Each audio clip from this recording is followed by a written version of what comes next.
Ana endi o'qituvchilarimiz bo'lmasa bizaga o'qish yo'q, alifbeni bilmagan o'quvchi bo'lmasa kerak, qo'limizdan ushlab ular bizaga dars berganlar, bizani o'rgatganlar. Hammalarini umrlari uzoq bo'lsin, rizqlari ulug' bo'lsin, ketgan bo'lsalar joylari jannatda bo'lsin. Alloh taolo yordam bersin. Domlajonlarimiz charchamasdilar demoqchiman. Ustozlarimga katta rahmat aytaman.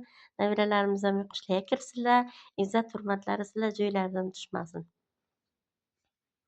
O'qituvchim o'rtog'im, maktabim bilim konim.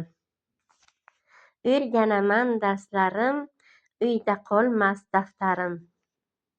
O'rtoqlarim birlashar, men olaman beshlarni, daftarimni betiga rahmatimni aytaman, sho'xu shodon qaytaman. E'tiborlaringiz uchun katta rahmat hammalaringizga.